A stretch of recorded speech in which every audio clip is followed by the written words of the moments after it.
எபிரேயர் 5ஆம் அதிகாரம் 4ஆம் வசனம். ஆரோனை போல் தேவனால் அழைக்கப்பட்டாலொழிய ஒருவனும் இந்த கனமான ஊழியத்திற்கு தானாய் ஏற்படுவதில்லை. முதல்ல ஊழியம் அப்படின்னு சொன்னாலே தானா செய்யக்கூடாது, அழைப்பு செய்யணும். அதான் ஊழியம். அழைப்பு இல்லாம செய்யறது எதுவுமே ஊழியம் இல்லை. ஊழியத்தை 2வது பாயிண்ட், ஊழியத்தை உணர்ச்சி பூர்வமா செய்யக்கூடாது, உணர்வு பூர்வமா செய்யணும். அதுக்கு உதாரணம் அப்படின்னா, எல்லாருக்கும் ஊழியம் செய்யணும் ஆர்வம் இருக்கும், விருப்பம் இருக்கும், ஆனா பாரம் இருக்காது. பாரத்தோடு ஊழியம் செஞ்சா நம்ம கடைசி வரைக்கும் செய்யலாம். ஆனா ஆர்வத்தோட செஞ்சா 2 மாசம் செய்யலாம், 3 மாசம் செய்யலாம், அதுக்கப்புறம் செய்ய முடியாதபடி போயிடும்.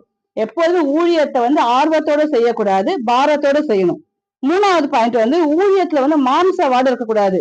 ஏன்னா புது வார்த்தையாக்குன்னு நினைக்காதீங்க. அதாவது எதை செஞ்சாலும் மனுஷன் என்னை பாராட்டுவான், நான் பெருக்கினேன் உடனே எனக்கு ஒரு கிஃப்ட் கிடைக்கும், நான் கடிகாரம் மாட்டேன் உடனே என்னை பாராட்டுவாங்க, இல்லை நான் கேலண்டர் புதுசா கொண்டு வந்து வச்சேன் என்னை 4 பேர் புகழ்வாங்க கிடையாது.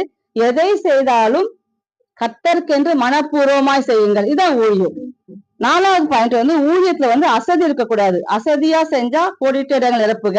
உற்சாகமா செஞ்சா ஆசீர்வாதம் கிடைக்கும், அசதியா செஞ்சா சாபம் கிடைக்கும். அதாவது ஊழியத்துல எப்போதுமே உற்சாகம் இருக்கணுமாங்காண்டி அசதி இருக்கவே கூடாது. கடைசி பாயிண்ட் ஊழியத்தை உண்மையும் உத்தமமா செய்யணும். இந்த ஊழியம் பரலோகம் இருக்க போகும். உண்மையும் உத்தமமா செஞ்ச காலேப்பும் ஜோஷுவா மட்டும்தான் கானானுக்குள்ள போனாங்க, வேற யாருமே போகல. ஆனா ஊழியம் செய்யற எல்லாருமே உண்மை உத்தமமா செய்யணும். சபையில எந்த வேலை செஞ்சாலும் அதை ஊழியமா செய்யணுமாங்கடி வேலையா சொல்லக்கூடாது. நான் பெருக்கிறேன், இது ஒரு வேலை, ஃபேன் போட்டேன், இது ஒரு வேலை, சேர் போட்டேன், இது ஒரு வேலை, படிக்கட்டெல்லாம் நான் கழுவி விட்டேன், இது ஒரு வேலை. வேலைன்றத இன்னியோட மாத்திட்டு சபையில செய்யற எல்லாமே, காலை வச்சு என்ட்ரன்ஸ் உள்ள நம்ம செஞ்சு செய்யற எல்லாமே ஊழியமா இருந்துச்சுன்னா ஊழியத்தை கர்த்தர் ஆசீர்வதிப்பார். அல்லேலூயா.